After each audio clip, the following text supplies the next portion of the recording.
స్వామికి ఎదుర్కోలాట ఉత్సవము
పోగొట్టడం కోసం బంగారాన్ని దానం చేయాలంటారు.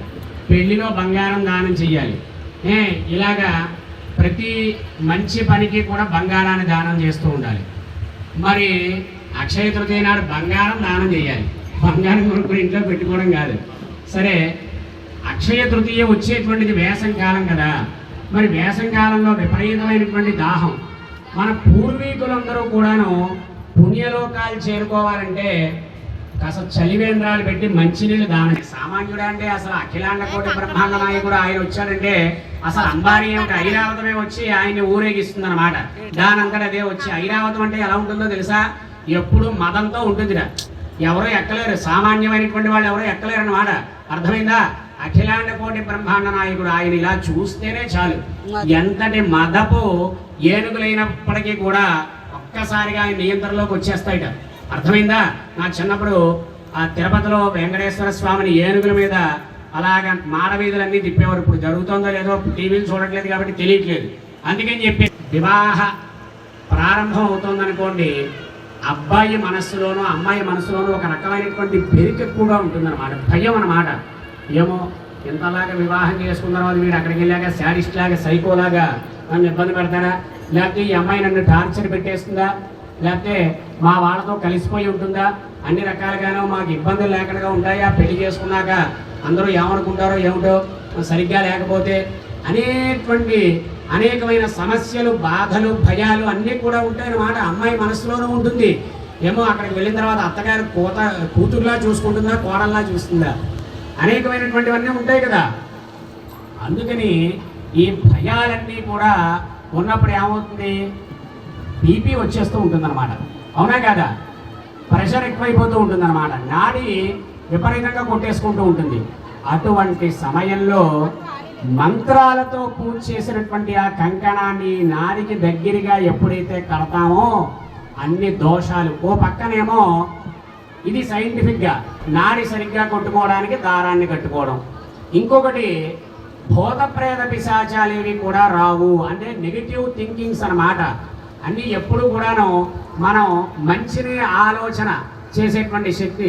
పచ్చతోరణం ఇంటికి కనిపించింది అనుకోండి, మనకు కూడా వాతావరణం అంతా పచ్చగా ఉంటుంది. అవునే కదా, పండగకి కట్టుకుంటే ఆ ప్రదేశం అంతా ఓ శోభాయమానంగా ఉంటుంది. అదే ఏమీ లేనటువంటి గుమ్మాన్ని చూసామనుకోండి, ఏదో రోజు ఉన్నట్టుగానే ఉంటుంది. అవునా కదా, అందుకని చెప్పేసి ఆ పచ్చటి తోరణాన్ని చేతికి కట్టుకుని ఇక్కడ నేను ఈ లోకాన్నంతా కూడా కాపాడడానికి వివాహం చేసుకుంటున్నాను అని చెప్పేసి స్వామివారు సంకల్పం చేస్తున్నారు అన్నమాట. అది కంకణం కట్టుకోవడంలో ముఖ్య ఉద్దేశం అన్నమాట. అందుకని మనలో ఉండేటువంటి అన్ని రకాల భావాలని కూడా నియంత్రించేటువంటి శక్తి ఆ కంకణంలో ఉంది, పూజ చేసేటువంటి కంకణంలో. ఎందుకని యద్భావం తద్భవతి అని భగవద్గీతలో కృష్ణ పరమాత్మ చెప్పాడు కదా. మనం ఎలా అయితే భావిస్తామో అదే మనకి జరుగుతూ ఉంటుందన్నమాట, మన భావన బట్టే జరుగుతూ ఉంటుంది. ఏమ్మా ఇక్కడ పూజ స్టార్ట్ చేయండి అమ్మా.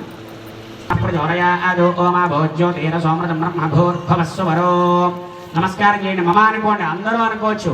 ఉపాక్షే ద్వారా శ్రీ పరమేశ్వరం ఉద్దిశ్య పరమేశ్వర ప్రీత్యర్థం శుభే శోభన ముహూర్తే శ్రీ మహావిష్ణురాజ్ఞయ ప్రవర్తమానస్య అద్య బ్రహ్మణః ద్వితీయపరాध्ये శ్వేతవరాహకల్పే వైవస్వతమన్వంతరే కలియుగే ప్రథమవారి జంబూద్వీపే భారతవర్షే భరతఖండే అస్మిన్ వర్తమానం వ్యావహ గోవింద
అనేటువంటిది చెప్పడం జరుగుతుంది. అంటే ఈ గోత్రము పేరు ఎందుకు వినాలయ్యా అంటే భగవంతుడి యొక్క గోత్రము పేరు వింటే మన వంశం కూడా వృద్ధి అవుతుందన్నమాట. వాళ్ళ గోత్రంలో అద్భుతమైనటువంటి పుణ్యమూర్తులందరూ కూడా ఉద్భవించారన్నమాట. అలాగే మన వాళ్ళు కూడా దానంలో ధర్మంలో అటువంటి మహానుభావులు మన పూర్వీకులు ఉన్నారు.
స్వామివారి యొక్క కళ్యాణంలో ఇప్పుడు స్వామివారికి కన్యాదానం చేసేటువంటి అద్భుతమైనటువంటి సమయం.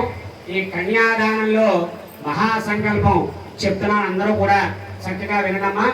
ఓం అస్య శ్రీమద్భగవతో మహావరహస్య శ్రీమదాదినారాయణస్య అదింజాసిత్యాభ్రియమాణస్య మహాజలౌఘమధ్యే పరిభ్రమమానానాం అనేక కోటి బ్రహ్మాండానాం అనేక కోటి బ్రహ్మాండాలు ఉన్నాయట.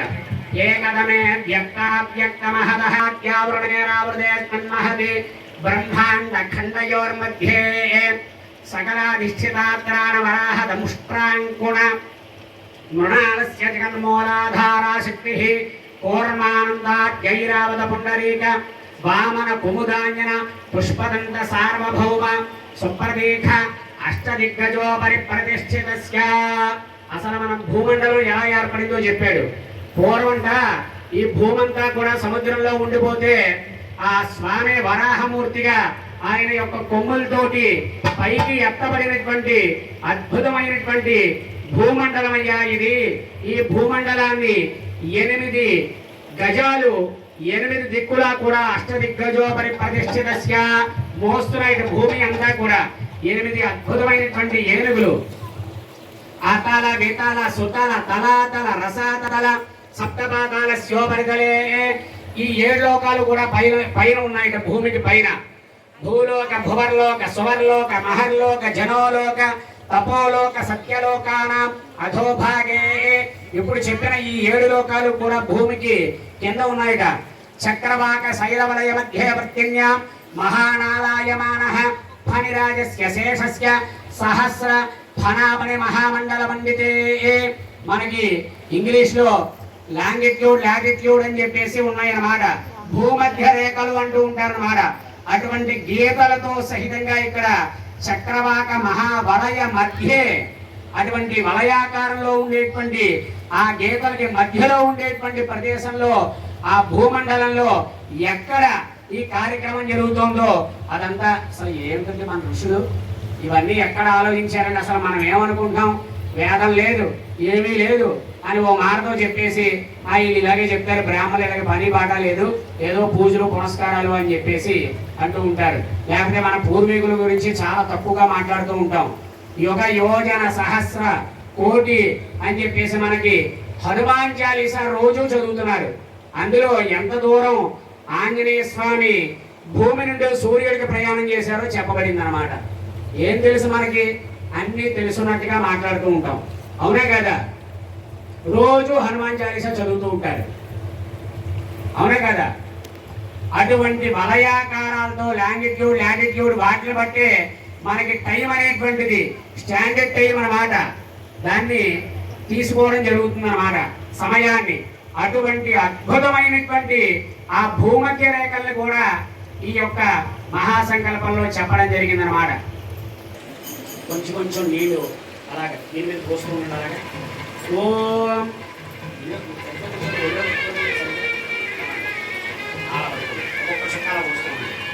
ఓం కన్యాం కనక సంపన్నాం కనకాభరణైర్యుతాం దాస్యామి విష్ణవేదుభ్యం బ్రహ్మలోకే జిగేషయా కన్యే మమాగ్రతో భూయాః కన్యే మే దేవి పార్శ్వయోః కన్యే మే సర్వతో భూయాః భక్తానాం మోక్షమాప్నుయాత్ విశ్వంభర పంచభూతాః సర్వదేవతాః ఇమాం కన్యాం దదాస్యామి పితॄణాం ధారణాయ వై కన్యాం సాలంకృతాం సాధ్యే శ్రీరాయ సుధేమదే